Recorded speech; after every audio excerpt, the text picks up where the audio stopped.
Boa noite.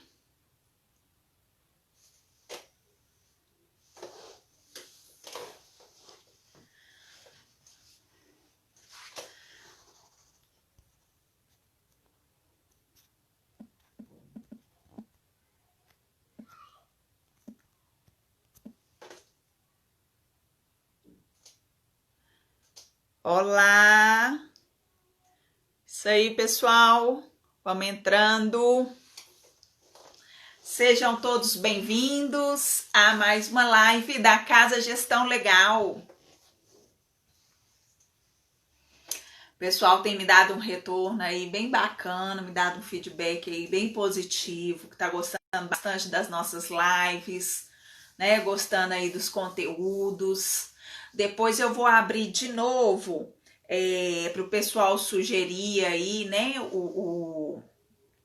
Mais temas.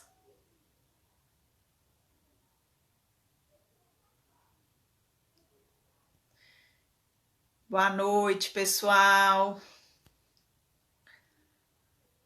Estou aqui aprendendo.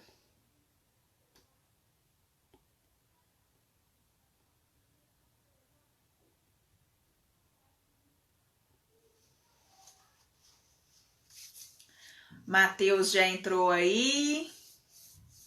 Vou esperar mais uns minutinhos. Não, eu acho que já deu, né?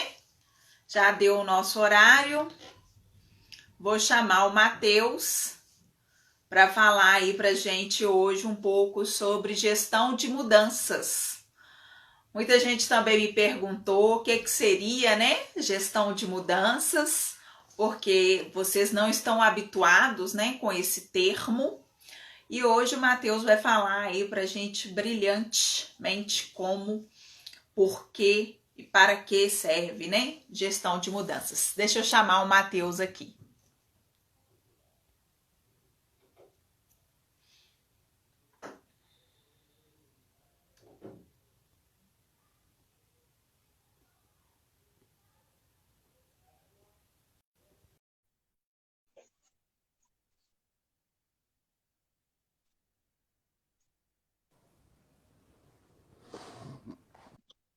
Ei, Matheus! Opa, tudo jóia, Carmélia?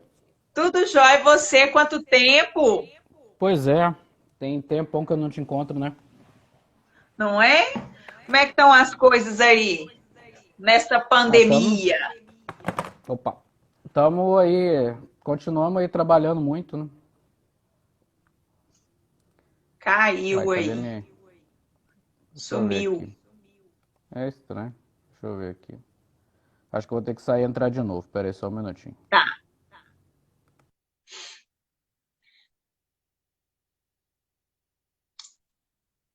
O celular do Matheus caiu, vamos tentar aqui colocá-lo novamente.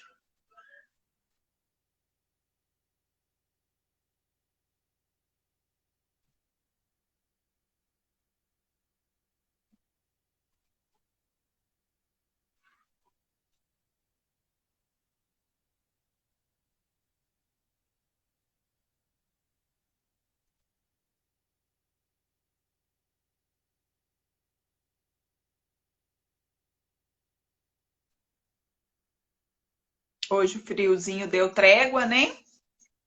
Tá mais quentinho.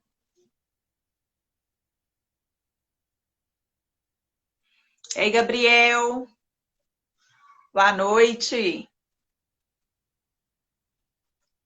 Nós estamos esperando aqui nosso convidado. Aconteceu um probleminha lá, nós vamos tentar aqui de novo. Mandei a solicitação, vamos lá.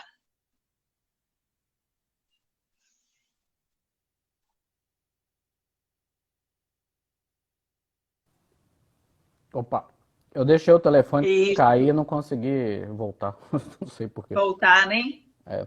Trabalhando muito como sempre, né, Matheus? Correria. Eu antes um pouco de acontecer a pandemia, eu já tinha migrado um pouco do meu trabalho para o digital, então acabou que para mim não fez tanta diferença. Lá, lógico, fez, né? Mas fez uma diferença mais na vida, né? Mas em termos de Uhum. trabalho, não fez tanta diferença, não. Não, Então, né? continuo Matheus, trabalhando. muitíssimo obrigada aí por ter aceito o meu convite, de falar aqui conosco, né? Trazer um pouco do seu conhecimento, da sua experiência. Eu sei aí o super profissional que você é aí da área, presenciei, né? Consultoria sua no escritório. Então, gostaria muito aí de te agradecer, de compartilhar mesmo conosco um pouco do seu conhecimento nesse momento tão difícil que as pessoas estão tão temerosas, né? Com o futuro aí nosso que está muito incerto. Exato. Queria que Obrigado. Eu você que se agradeço o apresentasse. convite. é, Gostaria que você se apresentasse, falasse um pouco de você, sobre o seu currículo, para as pessoas te conhecerem melhor.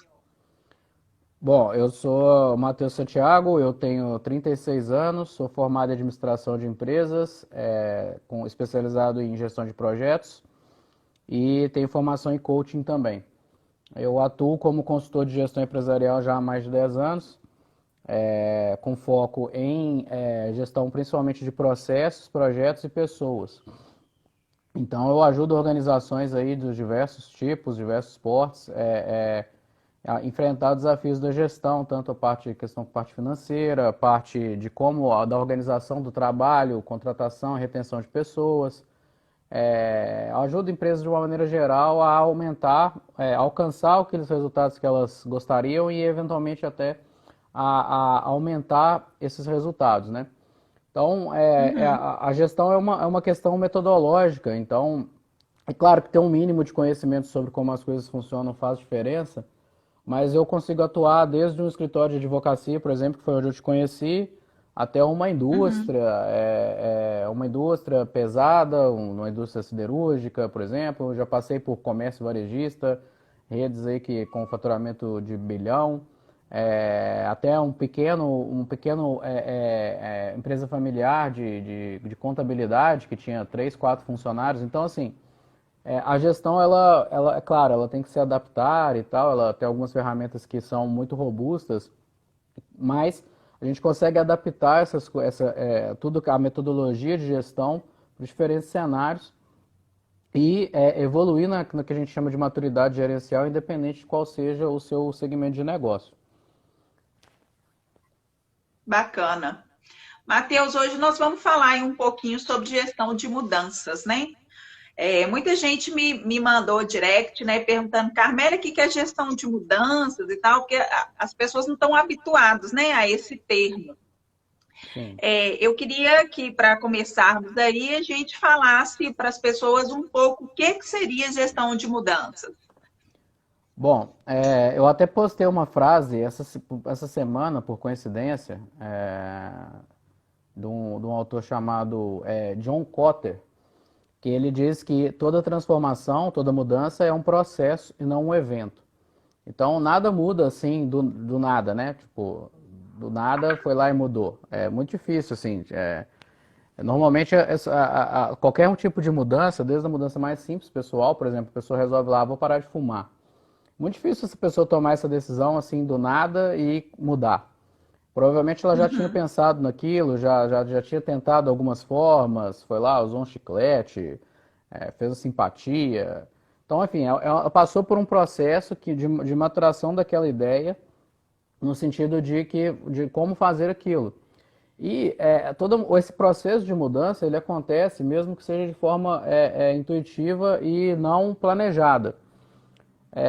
Só que nas organizações, quando isso acontece dessa maneira natural, orgânica, é claro, algumas coisas acabam mudando por questão de cultura, questões de fatores aí que são um pouco mais externos e acabam mudando, é uma transformação um pouco mais lenta e que ela acaba sendo percebida só depois de muito tempo.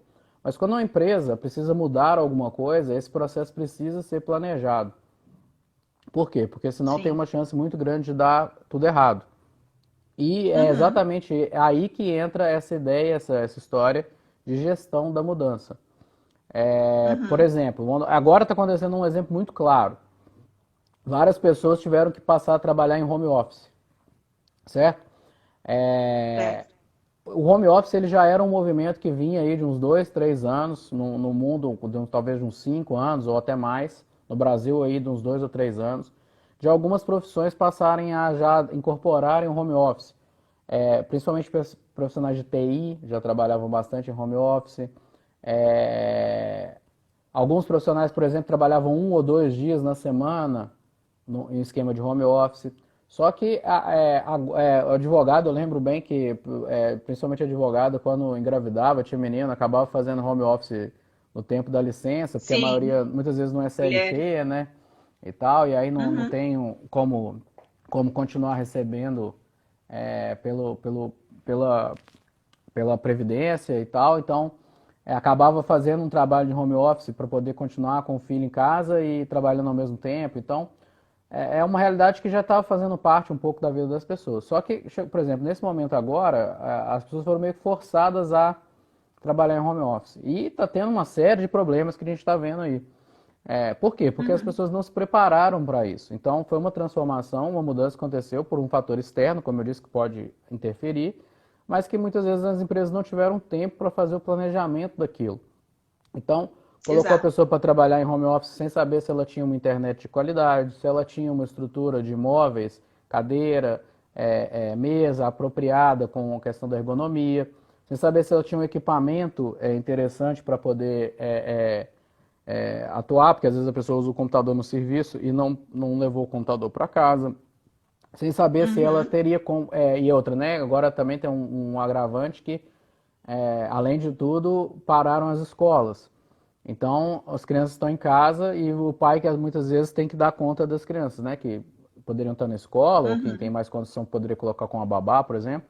Ou seja, você tem que dar conta de tudo, se planejar para fazer as reuniões. Isso com o chefe, querendo cobrar o seu trabalho, porque a pessoa que estava ali acostumada a ver você 8 horas por dia dentro da empresa e que quer ficar ali te cobrando e sabendo se você está trabalhando e tal. Ou seja, não tem o Uhum. esquema de trabalho home office para dar certo, ele depende de umas outras coisas. Então, esse é um exemplo claro de uma mudança que aconteceu sem nenhuma gestão da mudança. É, Exato. quando a gente trabalha de fato com a gestão da mudança, a gente tem um planejamento. Por exemplo, na área jurídica, é muito comum, é um negócio que você conhece bem, você pode falar melhor que eu até, que é a implantação de sistemas, né? Como Uhum. o ADV-Win ou alguns outros sistemas lá, que servem tanto para Aham. acompanhar os prazos, servem também para calcular o tempo trabalhado, né? Fazer as cobranças dos. Timesheet. Exato. Então, mas quando o advogado, por exemplo, está lá num escritório pequeno, trabalha ali por conta própria, ele tem seu próprio ritmo, ele tem seu próprio esquema de trabalho, trabalha ali só utilizando o Word, usa os sistemas do Ministério Público, do juizado e coisa e tal, mas ele mesmo controla o próprio trabalho. Quando você coloca essa pessoa dentro de uma rotina em que ele tem um sistema rodando, é uma mudança muito grande, né? Só que se você, por exemplo, Aham. contratar um profissional de fora e colocar ele ali dentro para trabalhar na sua empresa que já está rodando assim, é uma coisa. A outra coisa é você ter uma empresa, um escritório de advocacia que tem ali 10, 12, 20, 30 advogados trabalhando de um jeito, você vira de um dia para o outro e fala para todo mundo, ó, a partir de agora a gente vai utilizar esse sistema aqui, viu, gente? A É. gestão da mudança é exatamente o que vai trabalhar com esse tipo de implantação que altera a rotina de trabalho das pessoas no dia a dia em uma corporação. É Uhum. isso que é a gestão da mudança. A Manu aqui está até perguntando, ela falou, como a gestão de mudança sem planejamento, como agora, né, pode ser produtiva? Qual o seu conselho? Então, não tem como ela ser produtiva, você vai perder de alguma forma, tá? Tem um prazo. Toda implantação de qualquer coisa que a gente faça na vida, a gente tem um prazo de maturidade que ele demora para acontecer. Então, assim, se você faz a mudança planejada, ainda assim tem um tempo de aprendizado, tem uma curva de aprendizado. Só que essa curva tem que ser mapeada, os riscos têm que ser mapeados, a gente tem que fazer tudo da melhor forma possível. Quando você fazer sem planejamento, muito provavelmente você vai errar. Você vai errar, e aí você vai ficar jogando aquele jogo de tentativa e erro, né? Você vai errar e vai tentar acertar, vai errar e vai tentar acertar. Então, assim, qual que é o conselho que eu dou? Se for possível, para, entende e comece de novo. Ah, não é Uhum. possível. Eu vou ter que me dar. Então, assim, o conselho que eu dou aí já é o contrário. Então, erra rápido. Faz os testes, vai errando da melhor forma, da forma que der. Já mapeia, identifica o que está acontecendo, que está dando problema, para corrigir o mais rápido possível, entendeu? Então, assim, se não tiver É, condição de parar, planejar um tempo, parar, ficar ali uma semana entendendo o que está acontecendo para começar de novo, então acelera, começa a errar mais rápido e já vai corrigindo na rotina para poder chegar em algum lugar, porque senão você vai ficar patinando e muito provavelmente as coisas não vão acontecer. exato. Matheus, o que o pessoal também tem certa dificuldade às vezes é como a gente colocar a gestão de mudança em prática na advocacia, né? Porque como Uhum, o advogado ele não tem por hábito a gestão, né? A gente não sim. aprendeu isso na faculdade. é, o advogado tem muita dificuldade de entender, às vezes, como que ele deve colocar isso em prática. O que que você sugere aí? Então, a primeira coisa que é fundamental é entender a questão das responsabilidades. Alguém tem que ser responsável pelo projeto. Então, assim, se Uhum. você tem um escritório e quer implantar uma mudança para as pessoas que trabalham para você, ou você mesmo se responsabiliza por aquilo, e aí você vai entender o problema, vai desenhar o problema e vai fazer a implantação, ou você designa alguém para ser o responsável por aquilo, que pode ser alguém da sua própria equipe, ou mesmo, por exemplo, um consultor externo, uma pessoa que possa te apoiar e vai passar vai fazer aquilo que está dentro do planejamento. Por quê? Senão fica parecendo que as coisas têm que acontecer por geração espontânea, assim, tipo, vamos dar o exemplo do sistema. Ah, tem que implantar o sistema aqui. Aí vai uma pessoa lá da TI, instala no computador das pessoas e se vira aí, aprende a usar, entendeu? Se não tem um responsável, que é aquela pessoa que vai entender as dificuldades, vai ser o responsável por fazer os treinamentos, ou mesmo contratar quem vai fazer esse treinamento, que vai monitorar os resultados ali no dia a dia, entendendo por que algumas pessoas já estão conseguindo utilizar, outras não, entendendo quais são as funcionalidades que não estão sendo utilizadas e por quê. Se não tem esse responsável, essa pessoa-chave ali, que no escritório de advocacia, o ideal é que essa pessoa seja um dos sócios ou uma pessoa diretamente relacionando diretamente com o sócio, né? Por exemplo, se for um consultor externo, se não tiver esse responsável, as coisas não vão acontecer.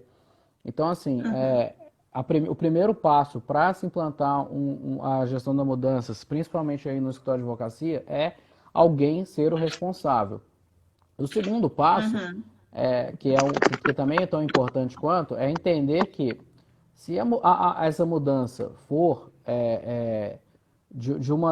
uma questão de incorporar na rotina algo que não faz parte da natureza das pessoas, igual você falou, o advogado não tem muito costume a lidar com essa parte mais gerencial, com a gestão para resultados, com parte financeira. Se for alguma coisa relacionada a isso, é preciso entender que muito provavelmente o tempo de maturidade da curva de aprendizado ele vai ser mais demorado, ele vai ser mais lento. Uhum. Então, não adianta ficar cobrando resultado, achando que as coisas vão acontecer do dia para a noite. Tem que entender a característica da natureza do problema e acompanhar a curva de aprendizado. Por exemplo, vamos supor que tem um escritório que só trabalha no contencioso. E a partir de determinado momento ele quer trabalhar no consultivo. Se ele contrata ali umas duas, três peças-chave e incorpora, teoricamente o advogado, pelo menos por formação, ele sabe trabalhar com as duas coisas. Ele pode não ter saber na prática. Teoricamente, essa é uma mudança que vai ter uma aceleração mais rápida. Se todo mundo Uhum. estiver trabalhando direitinho, se tiver um líder bacana que ensine, os treinamentos forem legais, da própria rotina, trazendo os clientes e botando o trabalho para acontecer, muito provavelmente vai ser mais rápido. Agora, se você está falando aí, por exemplo, de implantar a gestão comercial, fazer os seus advogados virarem vendedores e captar cliente, coisa e tal, aí já pode ser um negócio que vai demorar um pouco mais para o pessoal conseguir se adaptar. Então tem que entender exatamente qual é a natureza da mudança que está sendo proposta para não subestimar a curva de aprendizado das pessoas. Isso é importante, né, Matheus? Porque às vezes fica esperando, querendo um resultado aí muito de imediato, né? E as coisas não funcionam assim, dessa forma, né? Exato, É, exatamente. às vezes que é o resultado no período da consultoria, né? E isso às vezes não acontece, né? É uma cultura que você está implantando ali, que não É. existia. quer ver um negócio legal? Lá onde o escritório a gente se encontrou e trabalhou, o dos sócios me procurou 2 anos depois que eu já tinha saído de lá para falar que a cultura que a gente tinha implantado estava dando resultados. Ai, que Então, bacana. assim, foi um trabalho ali de quase 6 meses ou um pouco mais, que Uhum, começou a dar os frutos ali depois mais de um ano. Por quê? Porque foi uma transformação muito grande que foi feita.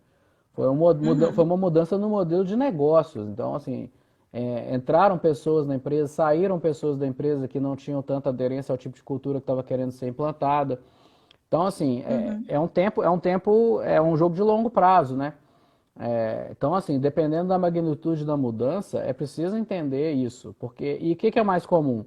É as pessoas acabarem abandonando, né? Porque querem Exato. um resultado ali muito de curto Desiste prazo. rápido, né?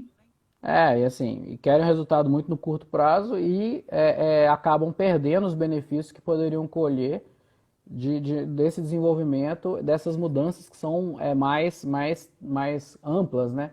Então, assim, precisa Uhum. identificar bem, assim, e não subestimar o tamanho da mudança que está sendo proposta, para poder gerenciar certinho e entender quais são os impactos que essa mudança vai trazer no dia a dia das pessoas. E até E, para ter números, né, Matheus, também, né? A gente com precisa aí certeza. de um tempo até para ter os números, porque senão você não consegue aí E medir assim, nada, fazer uma coisa análise que é, nenhuma, comparar nada. um- uma coisa que é extremamente importante na gestão da mudança também é mapear o cenário atual. Isso as pessoas elas acabam subestimando, também negligenciando essa parte. Se você está Uhum, mudando, você está obrigatoriamente saindo de um ponto A e querendo passar para um ponto B. Só que se você não tiver clareza do que é o seu ponto A, você nunca vai saber se você chegou no ponto B. Então, assim, por exemplo, vou implantar um sistema. Você vai implantar um sistema por quê? Tem que entender. A gente está perdendo 10, 20% dos prazos. A gente está uhum, cobrando nossos clientes errado pelas horas trabalhadas. Então, por conta disso, eu quero implantar um sistema de acompanhamento e gestão do trabalho. Aí eu vou uhum. lá e tenho esse comparativo. Então eu sei qual era a minha realidade, quais eram os problemas que estavam acontecendo, implanto a mudança, acompanho, depois eu vou mensurar de novo para entender se essa mudança foi feita e se aquele resultado que eu estava buscando de fato aconteceu após essa implantação. Até para eu entender se foi um problema, se não aconteceu, foi um problema de quê? Foi um problema da mudança em si? Foi um problema específico? Talvez um treinamento ou alguma outra coisa complementar que deixou de ser feita? O apoio da liderança que não aconteceu da melhor forma.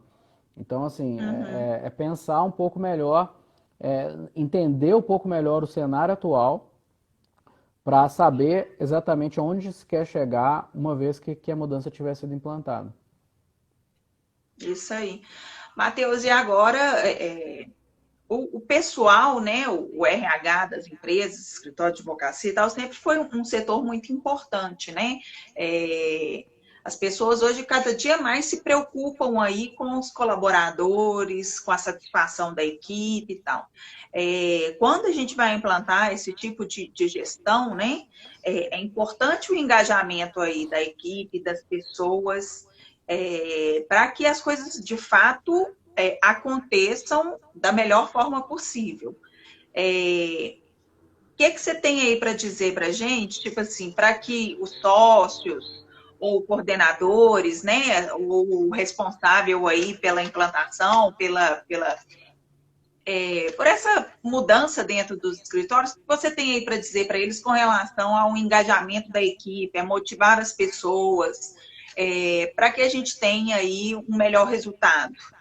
Então, primeiro, as mudanças elas podem até ser sugeridas pensando no história de advocacia, pelos advogados ali mais júnior, pelos até os sêniores e tal, mas ela só deve acontecer de fato se por iniciativa de algum dos sócios. Então, a pessoa pode sugerir, mas o sócio tem que comprar aquela ideia e patrocinar. Por quê? Porque a mudança precisa ser top-down. Ela vem lá de cima como diretriz e vai chegar lá na operação. As pessoas que lidam com as outras pessoas, né, então aquelas pessoas que são os líderes, né, ou tanto os sócios do escritório quanto coordenadores de área e tal, elas precisam estar conscientes e convencidas da importância daquela mudança que está sendo proposta. Se isso não acontecer, esquece. Por quê? Porque de fato as coisas acontecerem, depende das pessoas estarem de fato ali engajadas e naquele propósito da mudança que está sendo sugerida. E se o líder não acredita, dificilmente a pessoa embaixo vai comprar a ideia. Então, o primeiro passo é o sócio entender que a mudança tem que partir dele, mesmo ele tendo escutado uma sugestão, alguma coisa assim, ele tem que chegar e falar, ó, eu quero mudar isso aqui no escritório. Eu estou comprando essa ideia, eu estou patrocinando essa ideia e isso vai acontecer. O segundo passo é convencer as demais lideranças da importância daquela mudança. Se isso não acontecer, se não tiver esse convencimento, também esquece. E aí, no dia a dia, é entender o que é que motiva aquelas pessoas que estão trabalhando com você e, eventualmente, por que uma ou outra não está aderindo naquela mudança que foi sugerida. É natural, dependendo da magnitude da mudança, que algumas pessoas não se adaptem. Só que se aquilo ali está no propósito, na diretriz do objetivo da empresa de longo prazo, é natural que você vai perder algumas pessoas para o mercado e vai trazer outras pessoas para o mercado que estão mais em linha, né, com mais alinhadas aquilo ali que você está propondo. Isso é natural, isso vai acontecer. Só que isso tem que acontecer ao longo do tempo. Uma pessoa, não gostei, por exemplo, vamos supor De que forma gradativa, né? você implanta lá um sistema novo de comissionamento, de referral. A partir de agora, você quer aumentar a sua base de clientes e aí você implanta uma política agressiva de referral, aí, pagando, sei lá, uma comissão de 10% do contrato e do êxito e etc. e tal, em cima dos clientes novos que vierem. Com certeza vai ter gente que vai olhar aquilo e vai falar, pô, legal pra caramba, quero fazer, é um dinheiro bacana que vai entrar para mim, tem uns clientes para indicar e tal. E vai ter outras pessoas que vai falar, eu não sinto confortável com esse tipo de indicação e coisa e tal. Então você tem que pensar no longo prazo, essas pessoas que não estão trazendo clientes, elas fazem sentido para o seu escritório? Se esse é o jogo que você quer jogar, talvez não. A menos que elas tenham algum trabalho ali bem mais operacional, sejam técnicos muito bons e tal, talvez seja mais interessante você buscar no mercado outras pessoas que têm mais esse perfil. O que não pode é criar Exato. uma resistência de imediato. Eu quero mudar isso aqui. Aí se todo mundo falar não, já era. Você pode querer o tanto que você é o sócio, dono. Você pode, a não ser que você mande todo mundo embora, o que é algo absolutamente improvável, É, você quer, mas você vai ficar querendo, entendeu? Então, assim, não adianta. Quem constrói o resultado das empresas são as pessoas que trabalham nela. Então, exato. por isso que esse processo tem que vir de cima e ele tem que ir passando pelos níveis até chegar no nível das pessoas. A comunicação tem que ser muito clara. As pessoas têm que entender por Uhum. que aquilo está acontecendo. Não pode ser assim, eu mudei aqui o sistema. Eu É. mudei porque eu Você quis. tocou num ponto importantíssimo, a comunicação, né? A comunicação é uma das coisas que eu percebo aí dentro dos escritórios de advocacia, que é muito falha, né? As pessoas cada vez mais reclamam da comunicação ali entre as equipes e o que acontece e tal. É, e agora, nesse momento ainda de home office, é que as pessoas têm me relatado mesmo que isso, assim, as pessoas estão se sentindo largadas, né? Muita gente me liga, Carmélia, eu acho que eu vou ser mandada embora, porque, assim, ninguém me liga, ninguém me procura, ninguém quer saber o que eu estou fazendo. Então, assim, eu acho muito, não só nos escritórios de advocacia, em qualquer negócio, né? A comunicação é muito importante. E as pessoas cada vez mais estão menos se comunicando. Sim. Então, assim, como eu falei lá no começo da live, o home office, era um processo que já estava acontecendo e tal, só que aí por conta da pandemia colocou todo mundo para trabalhar home office sem planejamento nenhum. O fato é que o home office ele é 100% dependente da gestão de dados. Você precisa de ter informações, principalmente informações Exato. numéricas. E não são todos segmentos de negócio que estão preparados para isso. Não estou dizendo assim que, então você, Matheus, está falando que o segmento tal não pode trabalhar em home office. Não é isso. Eu estou falando é que hoje eles não estão tão aptos ainda. Então, assim, como era um processo de mudança grande da sociedade como um todo, né, do mercado de trabalho como um todo, então, por exemplo, TI já estava lá na frente. Por quê? Porque o cara consegue acompanhar pelos códigos o que o cara está fazendo, as coisas se integram de maneira muito mais fácil e tal. Outros segmentos já fica um pouco mais difícil, então teria que surgir novas ferramentas, novas tecnologias para facilitar isso. Isso não aconteceu, foi um processo de ruptura. Rompeu, a gente teve que trabalhar assim. E aí você pega, por exemplo, um escritório de advocacia muito grande, provavelmente ele já tem um sistema rodando. O coordenador consegue acompanhar o trabalho daquela pessoa, ele consegue saber se aquela pessoa está gerando resultado, consegue ver lá até as horas, o que a pessoa fez ao longo das horas, porque tem aquele sistema de timesheet lá que acompanha. Já o escritório menor não tem muito isso, então precisa de criar uma rotina, então, por exemplo, vamos conversar todo dia, às 8 da manhã, a gente faz uma reunião rápida de 10 minutos para passar o que todo mundo entregou ontem e o que precisa fazer hoje. E na segunda-feira a gente faz uma reunião maior que passa a semana inteira. Tentar dar um foco maior nos resultados dos que as pessoas estão produzindo e não ficar tentando microgerenciar para saber se a pessoa está trabalhando. A gente está ligando toda hora, e aí, o que você está fazendo, não sei o quê. Isso não funciona, isso não dá certo. Então, assim, o trabalho do home office, ele depende muito do resultado, dos dados, de ter essa informação. E essa é uma informação que a gente sabe que no mundo do universo jurídico, ela não é não acontece tanto assim, né? Então, assim, tem uma discrepância muito grande entre os tipos de escritórios e tal. Então, tem escritórios que porque história de advocacia é engraçado que a avaliação do que é um escritório grande ou pequeno, ela varia muito, né? Varia. Tem escritório que Às vezes não é fatura o tamanho da muito. receita. Tem escritório que tem um faturamento muito alto com poucas pessoas, porque é um escritório mais boutique E uma ali. carteira, às vezes, pequena, né? Às vezes tem um ou dois clientes, mas são clientes gigantescos ali, tributários, que geram um fluxo muito grande. Tem escritório que tem 200 pessoas, mas é tudo focado em contencioso, massa e, sei lá, telefonia, banco. São clientes com que o ticket é muito baixo, então precisa de um volume grande de trabalho. Então, assim, o universo jurídico é muito grande, né? E aí acaba variando um pouco.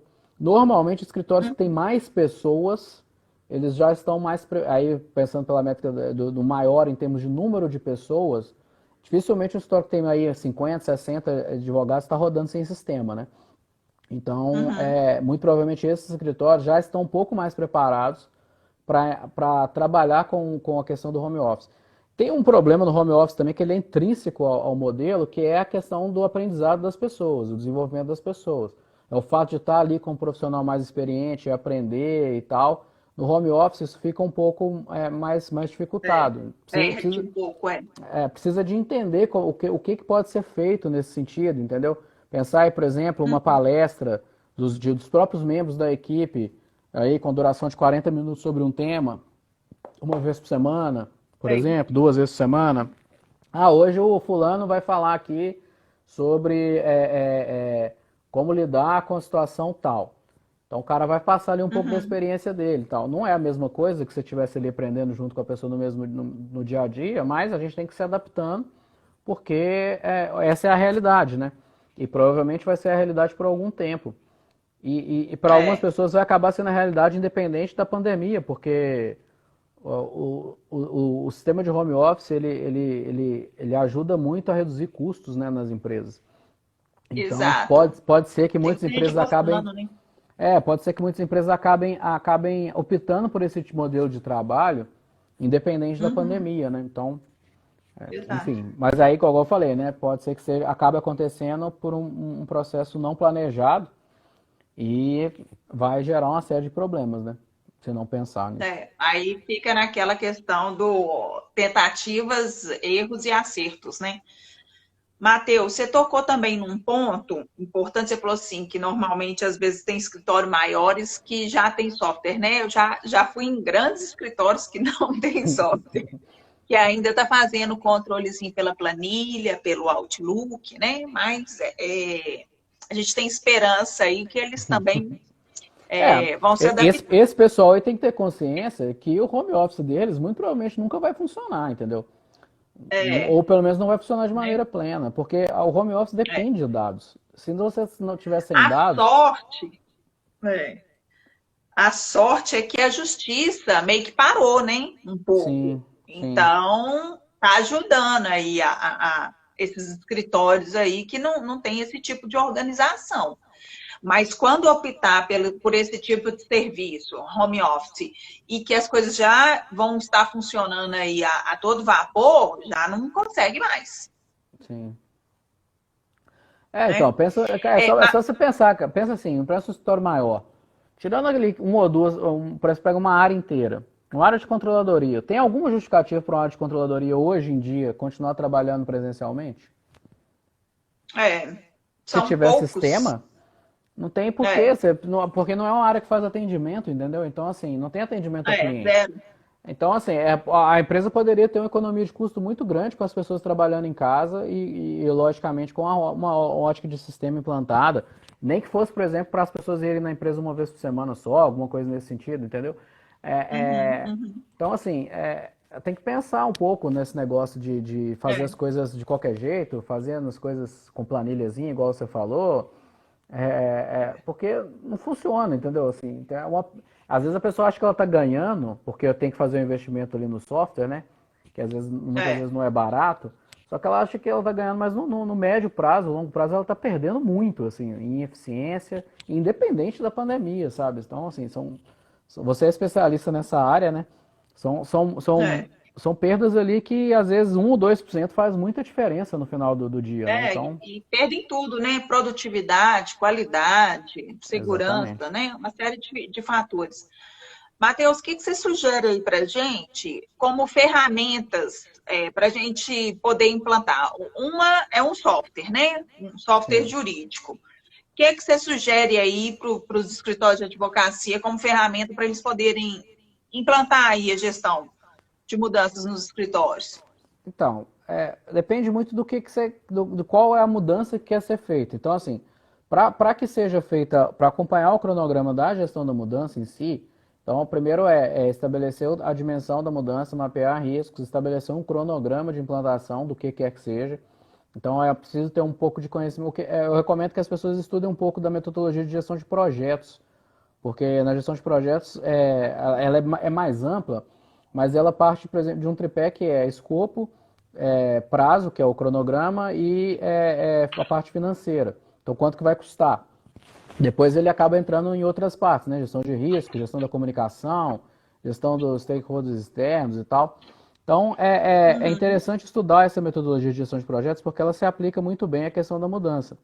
Na gestão da mudança, ela tem uma importância maior, a gente dá uma importância maior para o gerenciamento de riscos, que é o seguinte, mapear, o que pode acontecer de errado com essa implantação, né, tanto com a implantação em si, quanto depois que eu implantei, deu ruim, ou seja, implantei e não funcionou da forma que eu queria, mas também mapear o que pode acontecer comigo hoje se eu não fizer essa implantação. Então, por Uhum. exemplo, se todos os seus concorrentes estão implantando um sistema, que seja ele qual for, qual que é o risco que eu corro no médio prazo se eu não implantar? Então, é interessante fazer esse mapeamento, né? E aí a gente pode, É, pode desenhar um mapa de batalha pensando na minha situação atual e nos cenários que eu pretendo chegar, né? Então, no cenário realista, otimista e pessimista, depois da mudança implantada. E também pensar no cenário de o que aconteceria no médio prazo, médio e longo prazo, caso eu não implemente essa mudança hoje. Essa é uma forma, um métodozinho. É claro, é mais complexo, né? Não daria para explicar aqui na live o como, né? Mas isso é o que. Então, o que fazer é fazer esse mapa de risco, desenhar esses cenários, contar aí com a ajuda de um. Dificilmente no história de advocacia você vai fugir de um sistema no médio e longo prazo. uhum. A menos que você seja um história de advocacia individual aí, que tem você e 2 estagiários trabalhando. É, Talvez aí com área mais consultiva, alguma coisa assim, tem um cliente só que você atende aí.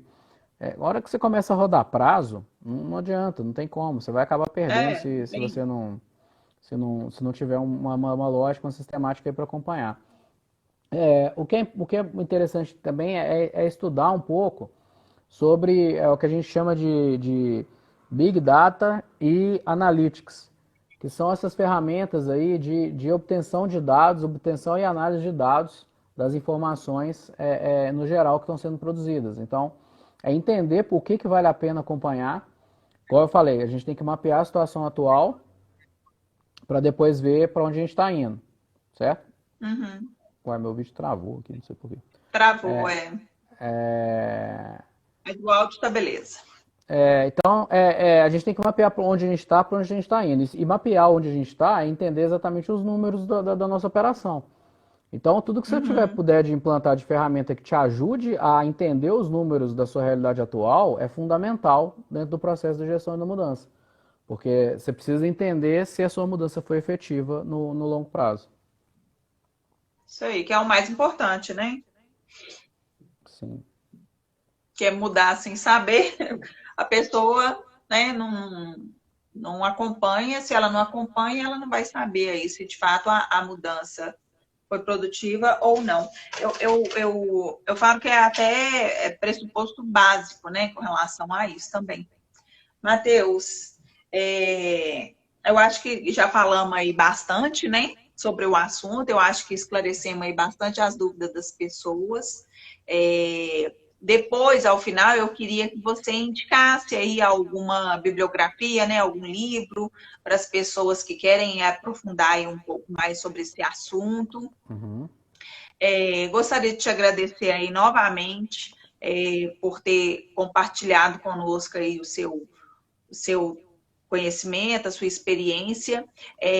Vou deixar também para o pessoal aí o seu contato, se alguém tiver interesse, querer saber um pouco mais, querer te procurar aí para entender mais um pouco sobre o seu trabalho aí, né? Que você presta serviço para os escritórios de advocacia também, departamento de todas as empresas, né? Assim, igual você falou, de todos os segmentos, tá? Uhum. Travou o vídeo, fica ruim conversar com você assim, sem estar te vendo Deixa eu ver se direitinho. eu... Tá.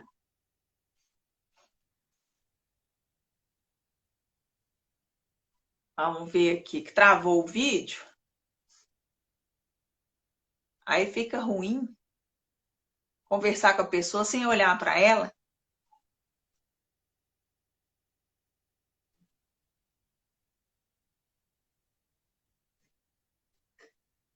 Isso.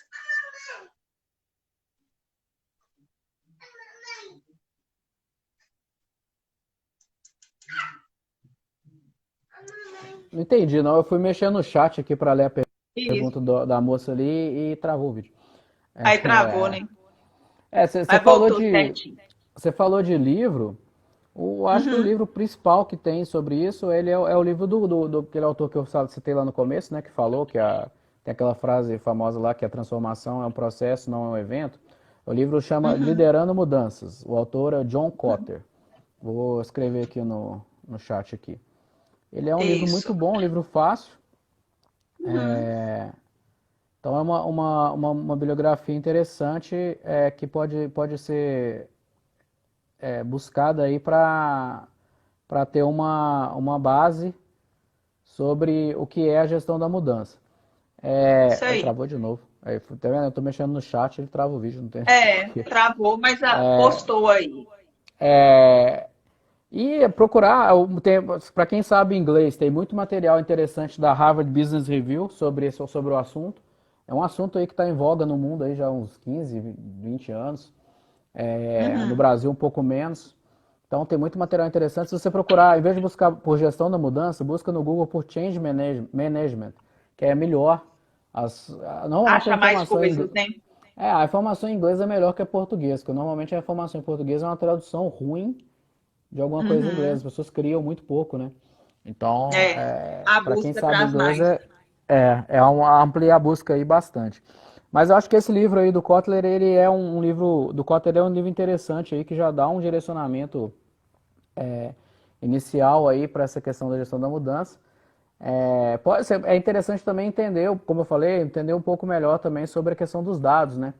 Então, estudar aí um pouco de gerenciamento da rotina, estudar essa questão de data analytics e tal, que faz Sim, bastante diferença para entender essa questão do qual é o seu ponto A e como mensurar se você chegou no ponto B. exatamente. Isso aí. Matheus, eu Beleza? vou aproveitar aqui, ótimo. Vou aproveitar aqui sua presença. Ao final das lives, eu faço um sorteio de uma mentoria aqui para o pessoal. Ué, E aí, bacana. vamos ver aqui rapidinho quem que vai ser o Felizardo de hoje. Vou virar aqui, ó, pro computador. Deixa eu puxar ele aqui. Sorteio aí. Vamos sortear. Vamos ver para quem que você vai dar sorte hoje. Isso é um prêmio bom, né? Não é? A mentoria da Carmélia tá valendo um dinheiro aí no mercado. Tá valendo. Vamos lá. A gente está com 149 comentários. Está gerando a listinha aqui. Deixa eu pegar aqui a minha listinha de quem já foi sorteado, porque quem já foi não vai poder novamente. Vamos lá. Lu Brandão, que é? Lua Abraão. Lua Abraão. Lua Vamos ver. Abraão. Isso aí. Essa ainda não foi sorteada. Nós vamos entrar em contato com ela. Matheus, Isso aí. muitíssimo obrigada, Eu que te né? agradeço, Carmélia. Depois aí as coisas voltando ao normal, nós vamos fazer aí também um comitê pela Comissão de Gestão, Empreendedorismo e Inovação, a qual eu sou a presidente, né, da OAB.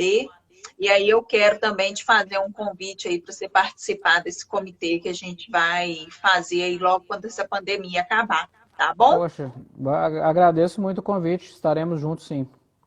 Isso aí. Obrigada, até mais, Matheus. Obrigado, Carmélia. Um abraço. Tchau, tchau. Outro.